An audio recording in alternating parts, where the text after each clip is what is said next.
अस्सलामुअलैकुम नाज़रीन, आप देख रहे हैं सियासत टीवी पर प्राइम टाइम न्यूज बुलेटिन। मैं हूं नाज़िमा। सबसे पहले नजर डालते हैं हेडलाइंस पर। रियासती काबीना में 3 नए चेहरे शामिल, वज़रा की तादाद 15 तक पहुंच गई। काबीना में दूसरी मर्तबा तोसी, मुसलमान फिर नजरअंदाज, मुसलमानों में शदीद नाराजगी। MLC आमिर खान को वज़ारत देने का शदीद मुतालबा। M गोपीनाथ को चीफ मिनिस्टर रेवंत रेड्डी का खिराज। KCR भी आखिरी दीदार पर रो पड़े। गोपीनाथ की मौत को रियासत के लिए बड़ा नुकसान करार दिया। रियासत में बड़ी बाटा प्रोग्राम का आगाज, 12 जून से स्कूल की कुशादगी। सरकारी स्कूलों में तलबा के दाखिलों की तादाद में इजाफा करना मकसद।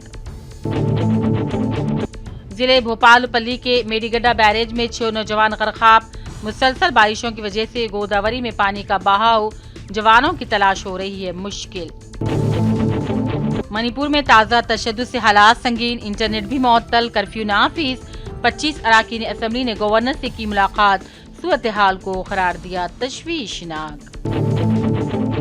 वजीर आजम का 11 साल तक प्रेस कॉन्फ्रेंस न करना नाकाबिल कबूल, कांग्रेस की कड़ी तनकीद। कहा, मोदी की बेरुखी का खमियाजा भुगत रहे हैं मणिपुर की आवाम।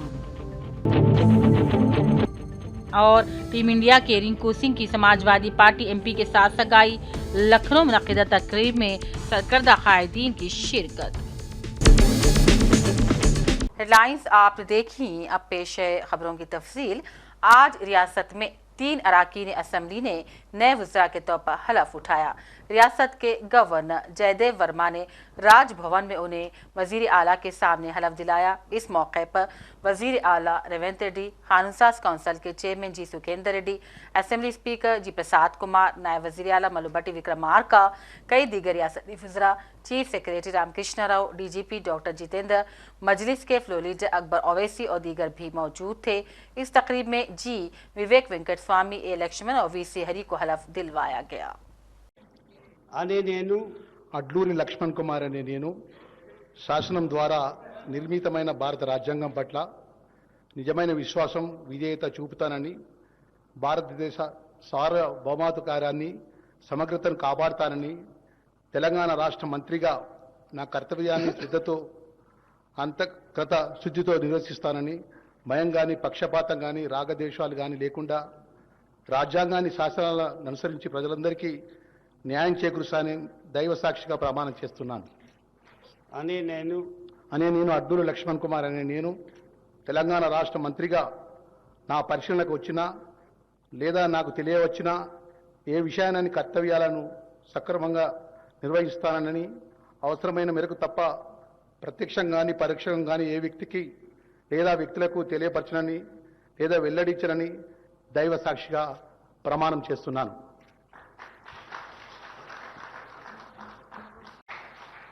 అనే నేను వాకిటి శ్రీహరి అనే నేను శాసనం ద్వారా నిర్మితమైన భారత రాజ్యాంగం పట్ల నిజమైన విశ్వాసం విధేయతను చూపుతానని, భారతదేశ సార్వభౌమాధికారాన్ని సమగ్రతను కాపాడుతానని, తెలంగాణ రాష్ట్ర మంత్రిగా నా కర్తవ్యాలని శ్రద్ధతో అంతఃకరణ శుద్ధితో నిర్వహిస్తానని, భయం గాని పక్షపాతం గాని రాగద్వేషాలు గాని లేకుండా రాజ్యాంగాన్ని శాసనాలను అనుసరించి ప్రజలందరికీ న్యాయం చేకూరుస్తానని దైవ సాక్షిగా మనస్ఫూర్తిగా ప్రమాణం చేస్తున్నాను. అనే నేను వాకిటి శ్రీహరి అనే నేను తెలంగాణ రాష్ట్ర మంత్రిగా నా పరిశీలనకు వచ్చిన లేదా నాకు తెలియవచ్చిన ఏ విషయాన్ని నా కర్తవ్యాలను సక్రమంగా నిర్వహించేందుకు అవసరమైన మేరకు తప్ప ప్రత్యక్షంగా గాని పరోక్షంగా గాని ఏ వ్యక్తికి లేదా వ్యక్తులకు తెలియపరచనని లేదా వెల్లడించనని దైవ సాక్షిగా పవిత్ర హృదయంతో ప్రమాణం చేస్తున్నాను. I, Dr. Gaddam Vivek Venkat Swami, do swear in the name of God that I will bear true faith and allegiance to the Constitution of India as by law established, that I will uphold the sovereignty and integrity of India, that I will faithfully and conscientiously discharge my duties as a minister for the state of Telangana, and that I will do right to all manner of people in accordance with the Constitution and the law, without fear or favor, affection or ill will. I, Gaddam Vivek Venkateswamy, do swear in the name of God that I will not directly or indirectly communicate or reveal to any person or persons any matter which shall be brought under my consideration or shall become known to me as Minister for the state of Telangana, except as may be required for the due discharge of my duties as such minister. वाज़ेह है कि 3 नए वज़रा को आज काबीना में जगह मिली, लेकिन रियासत की कांग्रेस हुकूमत और कांग्रेस आला कमान ने काबीना में मुस्लिम कायद को शामिल करना नज़रअंदाज कर दिया। तमाम पार्टियों में शामिल मुस्लिम कायदीन और सेक्युलर कायदीन ने इस मसले को बड़ा ही संगीन करार दिया और फौरी MLC आमिर साहब को वज़ारत में शामिल करने का भी मुतालबा किया गया। पेश नाज़रीन अहम तफसीलात इस रिपोर्ट में। रियासत की काबीना में आज एक बार फिर तोसी कर दी गई, जिसमें 3 नए वज़रा को शामिल किया गया, जिनमें जी विवेक वेंकटस्वामी, अदलूरी लक्ष्मण कुमार और श्री हरि शामिल हैं। लेकिन इस मर्तबा भी किसी भी मुसलमान को वज़ारत में जगह नहीं दी गई, जो रियासत के तकरीबन 5-12% मुसलमान आबादी रखने वाली रियासत के लिए बड़ी तौहीन की बात समझी जा रही है। हुकूमत ने इस तोसी में दर्जे फरीद तबकात SC और BC को तरजीह दी, लेकिन मुसलमानों को गायब कर दिया। इस फैसले पर BRA समेत मुस्लिम कायदीन की जानिब से शदीद नाराजगी का इजहार किया जा रहा है। KTR ने कहा, ये तारीख में पहली बार है जब मुत्तहिदा आंध्र प्रदेश और रियासत की तारीख में रियासती काबीना में एक भी मुसलमान वजीर नहीं बन पाया। कांग्रेस के खुद मुस्लिम कायदीन में भी इस फैसले पर अफसोस का इजहार किया जा रहा है। सीनियर कायदीन ने खबरदार किया है कि मुसलमान कायदीन को वज़ारत से बाहर रखना पार्टी के लिए सियासी तौर पर नुकसानदा साबित हो सकता है। पार्टी का मौक़िफ़ बयान करता है, चूँकि मौजूदा काबीना के अरकान सब नए मुंतखब MLAs हैं और कोई मुसलमान MLA कांग्रेस टिकट से मुंतखब नहीं हुआ, इसलिए मुसलमान नुमाइंदगी ना होने का बहाना दिया गया ताकि मुसलमानों को MLC के जरिए मुंतखब करने से काबीना में जगह दी जा सकती थी।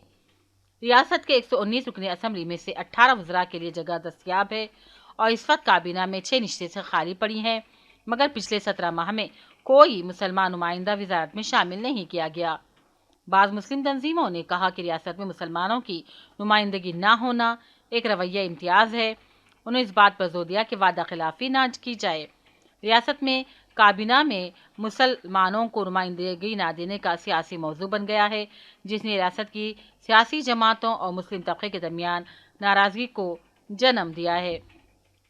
इबादुर रहमान साबिक़ यूथ कांग्रेस सदर करीमनगर हल्का असेंबली ने एक प्रेस कॉन्फ्रेंस इस सिलसिले में खिताब भी किया और कहा कि काबीना में आज 3 वज़रा को मौका दिया गया, लेकिन मुझे इस बात पर अफसोस है कि मुस्लिम अक़लियतों को काबीना में मौका क्यों नहीं दिया गया, क्योंकि सिर्फ MLC की नशिस्त देकर सियासत अखबार के चीफ एडिटर जनाब आमिर खान साहब को वजीर बनाया जाता तो ये और भी बेहतर होता।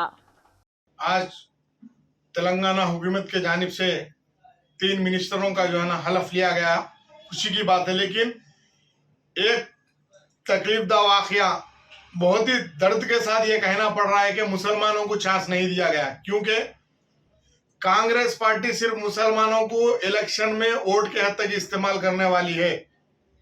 MLC आमिर अली साहब को दिए, बहुत ही अच्छे आदमी है, सियासत पेपर के जो है ना चीफ एडिटर है, उनको मिनिस्ट्री दिया तो हो जाता था। क्यों मुसलमान काबिल नहीं है क्या कांग्रेस पार्टी में मिनिस्ट्री के? क्यों मुसलमानों को सिर्फ इलेक्शन में वोट के लिए इस्तेमाल किया जा रहा? मैं AICC प्रेसिडेंट मल्लिकार्जुन खड़गे साहब से और सोनिया गांधी मैडम से और राहुल गांधी जी से और PCC प्रेसिडेंट महेश कुमार गौड़ साहब से, रेवंत रेड्डी साहब से रिक्वेस्ट कर रहा हूं, कम से कम 2 मिनिस्ट्री माइनॉरिटीज को देना चाहिए। मुसलमान कांग्रेस का वफादार है, कांग्रेस को पकड़ के काम करके जो है ना चलने वाला माइनॉरिटी है। As a minority worker, as a मुसलमान, एज ए कार्यकर्ता कांग्रेस पार्टी का मेरे को बहुत ही तकलीफ हो रही ये देख के। मैं फिर एक बार रिक्वेस्ट कर रहा हूँ, आमिर अली साहब एक वेल एजुकेटेड पर्सन है और नाइस पर्सन है, एमएलसी है, और हर किसी को, ना हिंदू ना मुस्लिम ना सिख ना ईसाई, जो कोई भी उनके पास है बराबर उनके लिए काम करने वाले हैं। वैसे सेकुलर लीडर को जो है ना आप मिनिस्ट्री दिए तो बहुत अच्छी बात है। हम रिक्वेस्ट कर रहे हैं सीएम रेवंत रेड्डी साहब से कि जल्द से जल्द 2 माइनॉरिटीज को, 2 मुसलमानों को कैबिनेट में मौका दिया जाए। मेरा नाम अब्दुल रहमान, मैं यूथ कांग्रेस साबिका सदर करीमनगर असेंबली।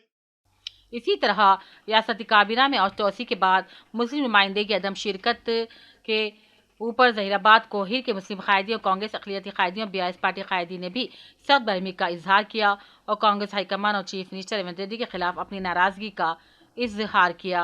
काबीना में मुस्लिम वजीर को शामिल न करना मुसलमानों से नाइंसाफी करार दिया।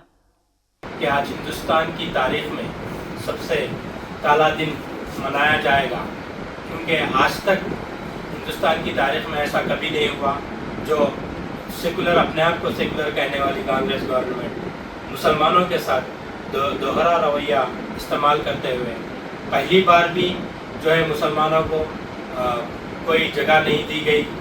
हमारे कई मुस्लिम कायदीन हैं कांग्रेस में, उनको मिनिस्ट्री के लिए बहुत सारे नेम से किसी को कोई पोस्ट नहीं दिया गया। जब दूसरी बार दिया जाएगा तो लोगों में खुशी और मसरत यही थी कि हो सकता है सेकंड बार मुसलमानों को कुछ अहदा दिया जाएगा, लेकिन ऐसा नहीं हुआ, क्योंकि जो हमारे इससे पहले के जो साबिका चीफ मिनिस्टर KCR साहब थे, पूरे हिंदुस्तान बल्कि पूरी दुनिया के लिए सेकुलर कहे गए, क्योंकि उन्होंने अपने साथी को बाजू में बिठाकर अपने खाना बचाना लेकर चले हैं मुसलमानों को। हम तमाम मुसलमान अगर उनकी तारीख को देखे गए तो कई बरसों में ऐसा कभी नहीं हुआ था जो KCR साहब ने कारनामा किया था।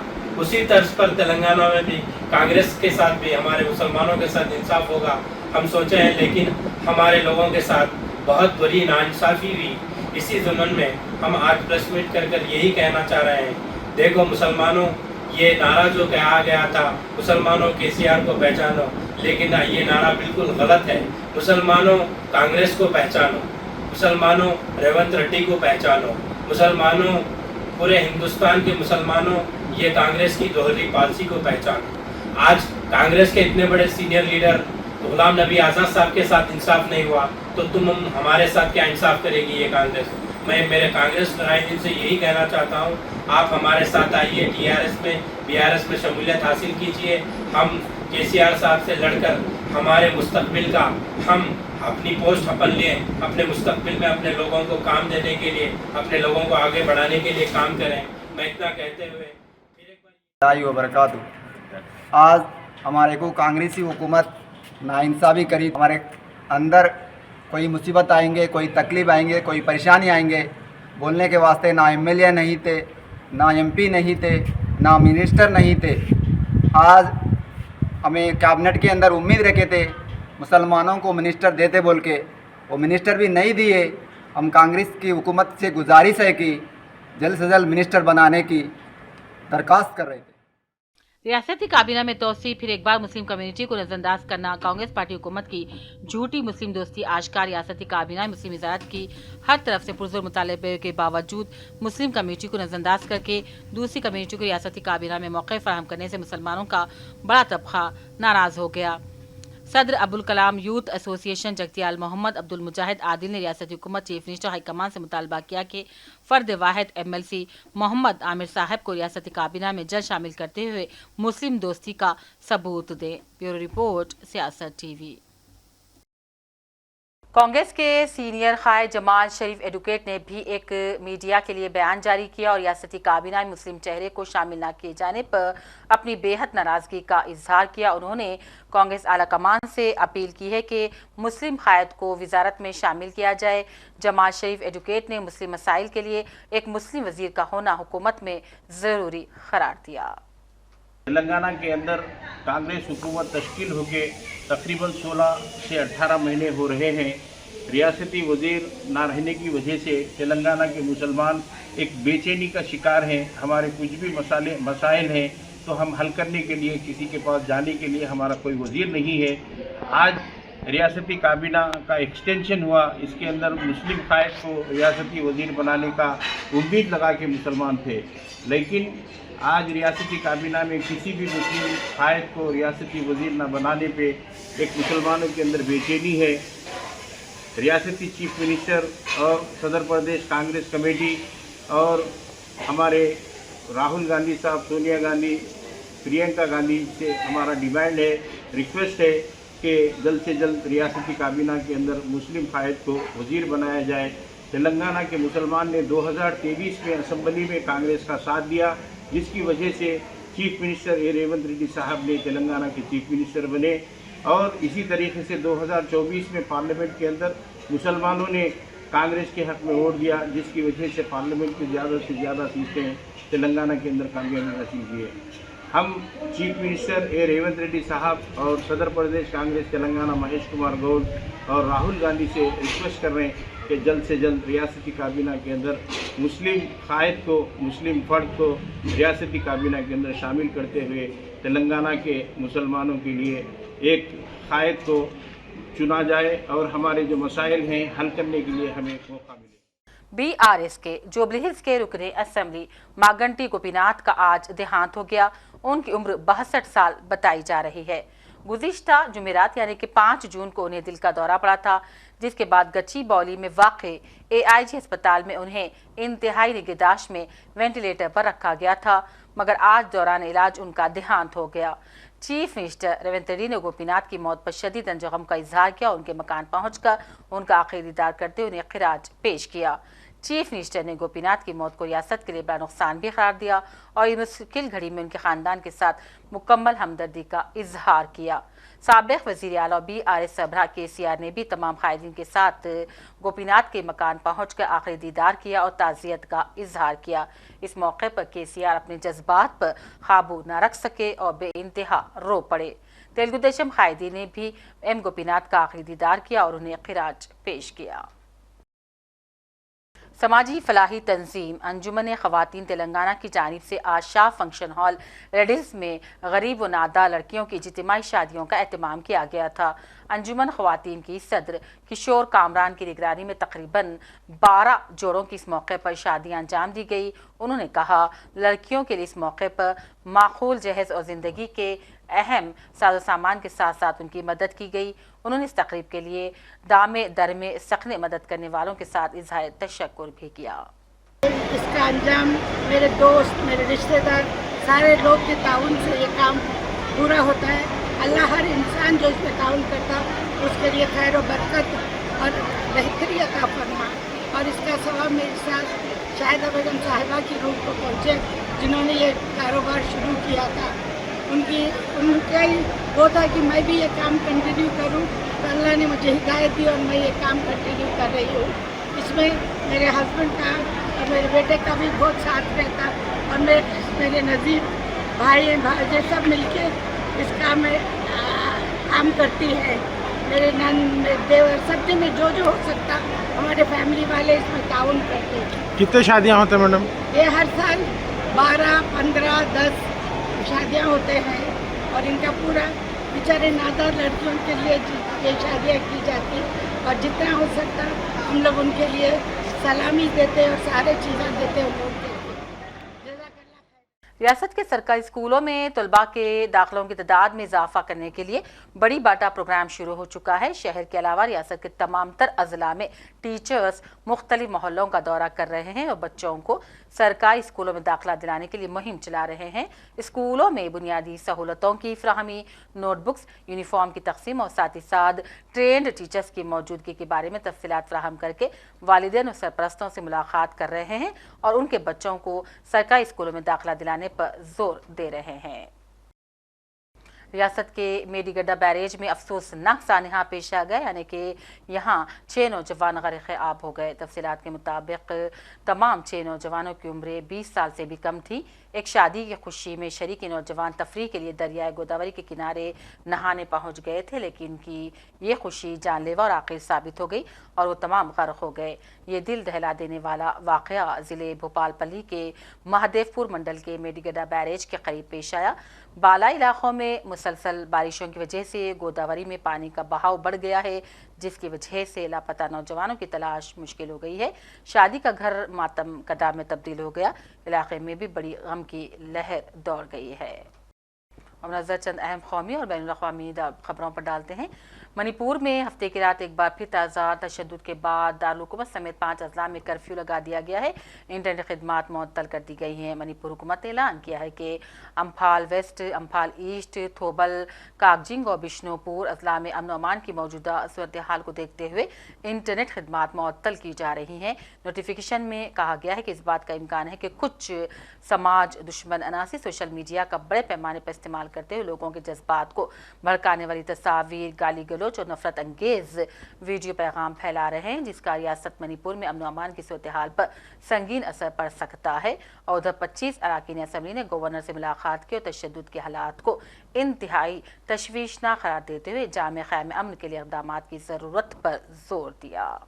Scenario in Manipur where five of our boys who belongs to Arambai Tengol has been arrested, as everyone knows, and then after that we have like the entire state has become in a panic mode, and then in certain locations there has been bans and blockades, the internet has been shut down, there is curfew in the in most of the districts in the valley. So what we have requested in the we have requested the Honorable Governor is that first of all, if the government wants to arrest anyone at this point of juncture, you should clarify first that he is going to be arrested for these purposes. So what the Honorable Governor has clarified to us is that he and the advisor, the security advisor, has told us is that one person that has been picked up by the CVI for a personal case, and 4 of them is not related to the CVI case. They are just doing some background research by the local police department, and then if they don't find anything, they will release them. So I think at this point of juncture, whatever the reason is, whatever the problem is, I think of all our political parties, what we have suggested is that if there are going to be any arrests, I think the public needs to be clarified first. How many teams you have gone through? I think around 20 to 23 MLAs belongs to all the parties and all the different parties. That exactly, I don't have a count with me now. We have NPP also was there, I think, and some from our Naga community is also there. So I think almost all the parties have been represented there, mostly them. From the side corners of the party, it has come that the waiting process has gone beyond their expectations, beyond their limit now to their answers. You see, at this juncture, you see running for the power. How do you take from your party point of view? See, that's different. तवील अरसे के बाद कांग्रेस ने आज वज़ीर आज़म मोदी को press के बराह रास्त सवालात का सामना न करने का मामला उठाया और कहा कि एक रियासत के सरबराह के लिए 11 साल तक प्रेस कॉन्फ्रेंस न करना नाकाबिल कबूल है। कांग्रेस कम्युनिकेशन डिपार्टमेंट के इंचार्ज जयराम रमेश ने यहाँ एक बयान में कहा, हर रियासत का सरबराह वक्तन फ़ौक्तन प्रेस कॉन्फ्रेंसें करता है, लेकिन हमारे वज़ीर आज़म को प्रेस के बराह रास्त सवालात का सामना करते हुए 11 बरस बीत गए हैं। उन्होंने कहा, गुज़िश्ता साल इंतखाबी मुहिम के दौरान मोदी ने एक शो की तरह मीडिया की बातचीत को प्रोड्यूस, डायरेक्ट किया और स्क्रिप्ट भी किया, जिसमें उन्होंने खुद को नॉन बायोलॉजिकल कहने का मशहूर दावा भी कर दिया। लेकिन आज तक उन्होंने कभी भी एडिटिंग के बगैर या फिर स्क्रिप्ट के बगैर एक भी हकीकी प्रेस मीटिंग करने की हिम्मत नहीं दिखाई। मणिपुर में तशद्दुद का तस्करा करते हुए जयराम रमेश ने कहा, मणिपुर की अवाम वज़ीर आज़म की बेरुखी की कीमत चुका रही है। दूसरी जानिब कांग्रेस की तर्जुमान सुप्रिया शेनेरेट ने बीजेपी की खारिजा पॉलिसियों को कड़ी तनकीद का निशाना बनाते हुए कहा, अब तो रूस भी हमारा साथ छोड़ गया है। उन्होंने कहा, बीजेपी की खारिजा पॉलिसियां मुल्क को इक्का तन्हा कर रही है, में धड़ल्ले से घूम रहा है।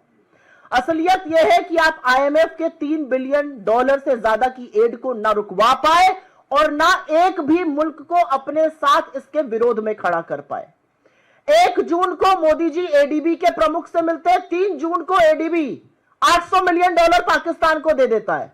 हम बड़ी बड़ी बातें हाँकते हैं वर्ल्ड बैंक के सामने, हम वर्ल्ड बैंक का ब्यौरा दिखाते हैं। वर्ल्ड बैंक पाकिस्तान को $40 बिलियन वहां पर निवेश करने जा रहा है, हम कुछ नहीं कर पा रहे हैं। पाकिस्तान संयुक्त राष्ट्र की उस समिति का उपाध्यक्ष बना है जो काउंटर टेररिज्म पर है। आतंकवाद के विरोध में जो समिति बनी है उसमें आतंकी मुल्क पाकिस्तान उपाध्यक्ष बना है और हम कुछ नहीं कर पा रहे हैं। बिल्ली अब दूध की रखवाली करने जा रही है, लेकिन हम चुप हैं, हम कुछ नहीं कर पा रहे हैं। पाकिस्तान के बिलावल भुट्टो, उनको शादी ब्याह में नाचने के बाद फुर्सत मिली है तो वो अमेरिका जाकर संयुक्त राष्ट्र में खड़े होकर 45 मिनट तक भारत के खिलाफ जहर उगल रहे हैं। उनके लिए लाल कालीन बिछा रहा है अमेरिका। तो सवाल इस बात का है कि जब 27 तारीख को हमारा डेलीगेशन कुवैत पहुंचता है और वहां पर अपना पक्ष रखता है, तो कुवैत 28 तारीख को पाकिस्तान पर 19 साल के लगे वीजा प्रतिबंध को क्यों हटा देता है? और आज बड़े बड़े देश पाकिस्तान के साथ खड़े हुए उनके खेमे में क्यों नजर आ रहे हैं? असलियत यह है कि रूस ने हमारे बारे में अभी तक एक भी बोल्ड वक्तव्य नहीं दिया। असलियत यह है कि पाकिस्तान दुनिया भर में जा रहा है, उसको लाल कालीन, एक रेड कारपेट वेलकम मिल रहा है। वो पाकिस्तान जो अलग थलग पड़ा था आज मेन स्ट्रीम में आ गया है। असलियत यह है कि अमेरिकी राष्ट्रपति पाकिस्तान के नेता को भी महान बता रहे हैं, उस आतंकी मुल्क के नेता को जहां पर हाफिज सईद, जहां पर मसूद अजहर, जहां पर दाऊद इब्राहिम, जहां पर उनका उसामा बिन लादेन मिला था, वो आज महान देश हो गया है। दिल्ली के मुख्तलिफ इलाकों में इन्हदामी कार्रवाइयों पर आम आदमी पार्टी ने बीजेपी की हुकूमत को कड़ी तनकीद का निशाना बनाया। आम आदमी पार्टी ने कहा, सबको घर मिलेगा के वादे के साथ इक़्तिदार में आने वाली बीजेपी आज दिल्ली के लोगों को बेघर करने का काम कर रही है। आज मद्रासी कैंप को बिल्डोजरों के जरिए ख़त्म कर देने के बीजेपी हुकूमत के इक़दाम पर आम आदमी पार्टी ने कड़ी तनकीद की और कहा, लोग 70 सालों से यहाँ रह रहे थे और आज एक ही दिन में उन्हें बेघर कर दिया गया, उनके सर से छत छीन लिया गया। लोग मतलब 45 साल की जो औरतें हैं यहाँ पे, वो कह रही हैं हम यहीं पैदा हुए, हमारे दादा के ज़माने में यहाँ पे लोग आए थे। ऐसे में इन लोगों को उजाड़ दिया गया और चुनाव से पहले भारतीय जनता पार्टी ने यहाँ पे आके एक एक आदमी को कार्ड बांटे। दिखाइएगा कार्ड, ये कार्ड जो है ये भारतीय जनता पार्टी के जो प्रत्याशी थे मारवा जी, ये भी नहीं आया, उनके द्वारा बांटे गए और जब वो जीत गए, पानी तक नहीं पूछा, जब जीत गए तो यहाँ पे झांक के नहीं देखा, ये लोग यहाँ पे इनकी पूरी झुग्गियाँ उजाड़ दी गई। कोई भारतीय जनता पार्टी का नेता अब यहाँ पे नहीं आ रहा। तो ये तो ओवरऑल आप देखिए कि कितनी बड़ी बात है। ये 2100 रुपये वाला, 21,000 रुपये वाला कार्ड है और जहाँ झुग्गी वहाँ मकान, हर झुग्गी वाले को मिलेगा घर। देखिए ये तो इतना बड़ा धोखा है जो भारतीय जनता पार्टी ने इन लोगों को दिया है और आज इन गरीबों की आवाज़ सुनने के लिए कोई जो है भारतीय जनता पार्टी का नेता, यहाँ का विधायक, यहाँ का सांसद, यहाँ की मुख्यमंत्री नहीं आ रही है। मगर हम लोग इनके साथ हैं और इनकी लड़ाई सड़क से लेकर संसद तक लड़ी जाएगी। आम आदमी पार्टी एक एक झुग्गी में जाएगी, हर झुग्गी के अंदर जाएंगे और उनको बताएंगे कि अगर आप लोग एक नहीं हुए तो भारतीय जनता पार्टी धीरे धीरे सबका यही जो है। उधर लखनऊ के एक 5 सितारा होटल में टीम इंडिया के रुकन रिंकू सिंह और समाजवादी पार्टी की रुकने पार्लियामेंट प्रिया सरोज की सादगी के वक़ार से भरपूर सगाई की तकरीब मुनक़िद हुई। आज 8 जून को मुनक़िद इस तकरीब में दोनों ने एक दूसरे को अंगूठियां पहनाई और मुस्तकबिल के खूबसूरत सफ़र की शुरुआत की। रिंग सेरेमनी होटल सेंट्रो में रखी गई थी, जिसमें तकरीबन 300 मेहमानों ने शिरकत की। मेहमानों की फहरिस्त में समाजवादी पार्टी के सरबरा अखिलेश यादव, जय बच्चन, राम गोपाल यादव, राजीव शुक्ला, नायब सदर BCCI समेत कई अहम सियासी और खेल से जुड़ी शख्सियत शामिल थी। इसके अलावा टीम इंडिया के साबिक खिलाड़ी प्रवीण कुमार, पीयूष चावला के साथ यूपी रणजी टीम के कप्तान अर्बन जोनेल भी शरीक हुए। अमेरिकी रियासत कोलंबिया इन दिनों तशद्दुद का गढ़ बन चुकी है। जी हां, तारिकीन वतन के मसले पर कोलंबिया में तशद्दुद शुरू हो गया। पुरजोर मुजाहिरों को रोकने के लिए वहां फोर्स को तैनात कर दिया गया। अमेरिकी सदर ट्रंप ने खुद इसमें मुदाखलत की और कहा जितना हो सके ताकत के जरिए इस मुजाहिरों को रोकने की कोशिश की जाए। और फिर एहतजाजी इस बयान के बाद तशद्दुद पर उतर पड़े हैं, जिसे पुलिस ताकत के जरिए रोकने की कोशिश कर रही है। आखिर में लाइंस पर डालते हैं एक और नजर। रियासती काबीना में 3 नए चेहरे शामिल, वज़रा की तादाद 15 तक पहुंच गई। काबीना में दूसरी मर्तबा तोसी, मुसलमान फिर नजरअंदाज, मुसलमानों में शदीद नाराजगी। MLC आमिर अली खान को वज़ारत देने का शदीद मुतालबा। M गोपीनाथ को चीफ मिनिस्टर रेवंत रेड्डी का खिराज। KCR भी आखिरी दीदार पर रो पड़े। गोपीनाथ की मौत को रियासत के लिए बड़ा नुकसान करार दिया। रियासत में बड़ी बाटा प्रोग्राम का आगाज, 12 जून से स्कूल की कुशादगी। सरकारी स्कूलों में तलबा के दाखिलों की तादाद में इजाफा करना मकसद। जिले भोपालपल्ली के मेडीगड्डा बैरेज में 6 नौजवान गरकाब। मुसलसल बारिशों की वजह से गोदावरी में पानी का बहाव, जवानों की तलाश हो रही है मुश्किल। मणिपुर में ताज़ा तशद्दुद से हालात संगीन, इंटरनेट भी मुअत्तल, कर्फ्यू नाफिज। 25 अरकान असम्बली ने गवर्नर से की मुलाकात, सूरत हाल को करार दिया तशवीशनाक।